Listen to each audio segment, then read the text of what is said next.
Hello friends, स्वागत है आपका एस के वंडरफुल हिंदी स्टोरी पर। इस चैनल पर आपको नई नई रोमांचक हिंदी कहानियाँ मिलेंगी। चैनल पर पहली बार आए हैं तो चैनल को सब्सक्राइब कर लीजिए और स्टोरी वीडियो अच्छी लगे तो वीडियो को लाइक करना मत भूलिएगा। आज की कहानी। माँ ने किडनी दी, बेटा रोटी न दे सका। गांव के एक गरीब परिवार में एक माँ और उसका बेटा रहती थी। पति को गुजरे कई साल हो चुके थे। माँ ने मजदूरी करके अपने बेटे को पाल पोस कर बड़ा किया। भूखे पेट रहकर भी बेटे के लिए खाना जुटाया। पुराने कपड़े पहनकर भी बेटे को अच्छे स्कूल भेजा। माँ अनपढ़ थी पर सपने बड़े थे। उसका बेटा एक दिन बड़ा आदमी बने। समय बीता, बेटा पढ़ लिख कर शहर चला गया। माँ ने खेती की, मजदूरी की, पैसे जोड़े ताकि बेटे की पढ़ाई में कोई कमी ना रहे। बेटे ने इंजीनियरिंग की, फिर विदेश जाकर नौकरी की। कुछ सालों में ही वो एक बड़ा आदमी बन गया। बंगला, गाड़ी, शोहरत सब कुछ हासिल कर लिया। माँ बूढ़ी हो चली थी। उसका शरीर कमजोर था पर उसका दिल अब भी बेटे के लिए धड़कता था। एक दिन खबर आई कि बेटे की तबीयत बहुत खराब है। दोनों किडनी खराब हो चुकी हैं। डॉक्टरों ने कहा कि जल्द ही किडनी ट्रांसप्लांट न हुआ तो जान भी जा सकती है।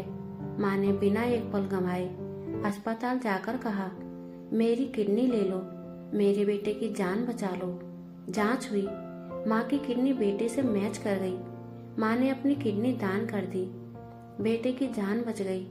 कुछ महीने बाद बेटा पूरी तरह ठीक हो गया, लेकिन माँ धीरे धीरे और भी कमजोर होती गई। अब उसे चलने में तकलीफ होती, हाथ कांपते, आंखों की रोशनी भी धुंधली होने लगी। एक दिन माँ ने बेटे से कहा, बेटा मैं भी तेरे साथ रहूंगी।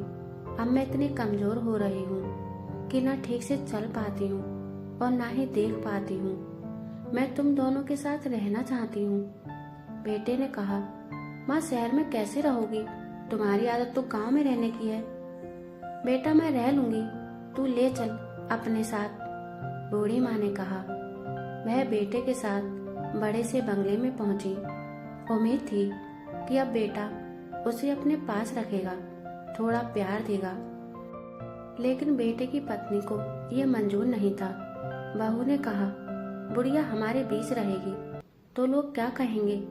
नौकरों के सामने शर्म आती है। बहू ने कहा। बेटा खामोश रहा। माँ को बंगले के एक छोटे से स्टोर रूम में रहने की जगह मिली।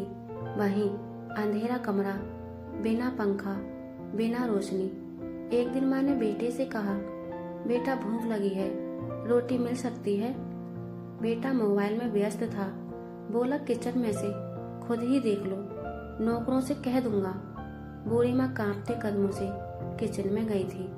भूख तो कई घंटे पहले से लगी थी, लेकिन बेटे और बहू को बार बार टोकना उसे अच्छा नहीं लगता था।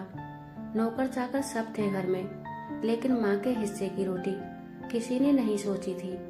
जैसे तैसे टेके लेकर माँ ने रोटी उठाने की कोशिश की, पर अचानक चक्कर आ गया, सिर घूमने लगा और वह रसोई की ठंडी जमीन पर गिर गई। आवाज सुनकर नौकर दौड़े, बहू चिल्लाई और बेटों को बुलाया गया। बेटा भागता हुआ आया। माँ बेहोश पड़ी थी।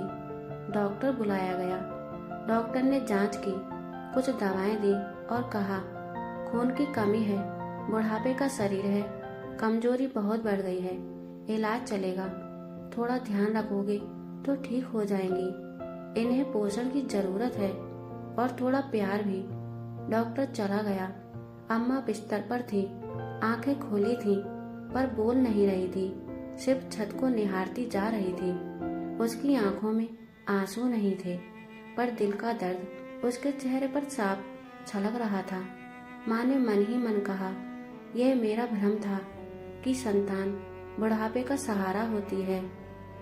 वह सोच रही थी, जिस बेटे के लिए मैंने खेतों में तपती धूप में काम किया, दिन भूखी रहकर उसे खिलाया, रात को जागकर उसके बुखार में माथा सहलाया। उसी बेटे के घर में आज मैं एक रोटी के लिए जमीन पर गिर गई, फिर भी माँ मुस्कुराई, एक दर्द भरी मुस्कान।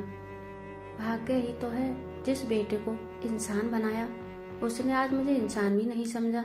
कुछ दिनों बाद वह हमेशा के लिए सो गई, भूखी, तन्हा और उपेक्षित।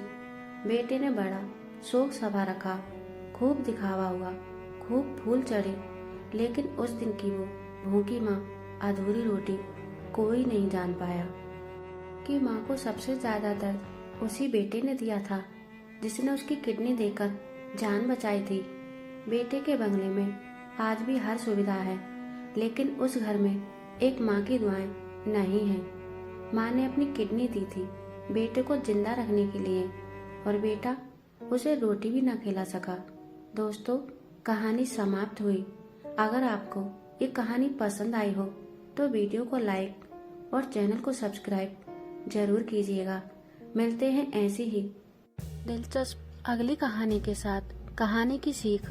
कभी किसी माँ को रोटी की भूख नहीं होती, उसे तो सिर्फ बेटे की चिंता और प्यार चाहिए।